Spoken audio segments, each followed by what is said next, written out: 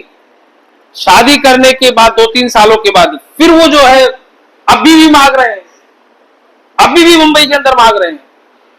ایک دن ملاقات ہوگی, میں نے پوچھا اب کیا بات ہے, کہنے لگے لڑکی کا طلاق ہو گیا, اس کی ایک لڑکی بھی ہے, اب کیسے اس کا گزارا کروائے, بوڑھا ہو گیا ہو, کیسے اپنا گزارا کروں, بچی کا, اس کی بچی کا. میں نے کہا اب تو پورا آپ کو سرٹیفکیٹ مل گیا ہے کہ پہلے بیٹی کی شادی کے لیے مانگو, اس کے بعد بیٹی کا طلاق ہو گیا, اب اس بیٹی کی طلاق کے نام پر پورے بمبئی میں چندہ کرو. یہ ہماری کیفیت ہے. بس بہانہ چاہیے, کوئی بہانہ ہم نکال لیتے. اور ایک بات یاد رکھیے, جب آدمی مانگنا شروع کر دیتا ہے ایک بار اس کا ضمیر مردہ ہوا تو پھر کوئی اور ایسا ذریعہ نہیں ہے کہ اس کی ضمیر کو زندہ کیا جا سکے. ایک بار مانگ کے کھانے کی لت لگ گئی تو پھر آدمی کمانا کھانا سب چھوڑ دیتا ہے. وہ کیوں محنت کرنے جائے گا, 500 600 700 روپے دن میں 1000 کما لے گا, محنت کرے گا. اور ویسے ہے آدمی ہاتھ پھیلا کر کے یہاں وہاں 2000 2500 مل جا رہے ہیں مہینے دن بھر کے. بھائی تم سے محنت کرنے والوں سے اچھا کماتے ہیں وہ. معلوم کر کے دیکھو, ابھی کتنے ایسے بھکاریوں کی ہسٹری اخباروں میں آئی تھی کچھ دنوں پہلے, اور آتی رہتی ہے وقتاً فوقتاً, کہ کوئی ملتا ہے تو اس کے پاس کروڑوں کی پراپرٹی موجود ہے, پورے ایک ٹیم موجود ہے ان کی جو پوری دنیا کے اندر, انڈونیشیا میں تو کہیں تو فلاں وہ سب مانگ کر کے اکٹھا کرتے ہیں. ان کے پاس 3-4 بنگلے, کئی فلیٹیں اور پتہ نہیں کتنی پراپرٹیاں موجود ہیں. ایک بھکاری کے بارے میں معلوم ہے کہ وہ مر گیا تو فٹ پاتھ پہ رہ رہا تھا, اس کی جھولی سے قریب 8-10 لاکھ روپے نکلے تھے. کیفیتیں ہیں یہ. اور آج بھکاری پن کے ایسے اسلوب کہے گئے ہیں, ایسے چہرے بنا لیتے ہیں کہ انسان پریشان ہو جاتا ہے دیکھ کر کے. یہ بھکاری پن, بھیک مانگنا, گداگری اسلام میں حرام ہے, الا یہ کہ وہ اس 3 کیٹیگریوں میں آتا ہو. بلکہ ایک حدیث کے اندر اللہ کے رسول صلی اللہ علیہ وسلم نے فرمایا ہے کہ بھیک مانگ کر کے کھانے والا اگر وہ مستحق نہیں ہے, یعنی ان کیٹیگری میں نہیں آتا ہے, تو وہ زنا کی کمائی کھانے والا ہے. جیسے ایک عورت زنا کی کمائی کھائے, زنا کر کے کمائے اور کھائے, ایسے ہی بھیک مانگ کر کے کمانے والا ہے اگر ان کیٹیگری میں نہیں آتا تو. آپ سوچئے کتنی بڑی قباحت ہے, اسلام نے اس کو منع کیا ہے. لیکن آج ہمارے یہاں دیکھیں, اسلام کے نام پر ساری چیزیں اسلام کے نام پر ہو رہی ہیں. اور ایک بات اور کہتا چلوں, ہمارے بڑے بڑے مفتیان نے, ہماری ایک بہت بڑا مسئلہ یہ ہے کہ ہماری قوم بات تو سنتی ہے, عمل نہیں کرتی اس پر, گرچہ وہ گنہگار اسی کی وجہ سے ہو رہی ہو.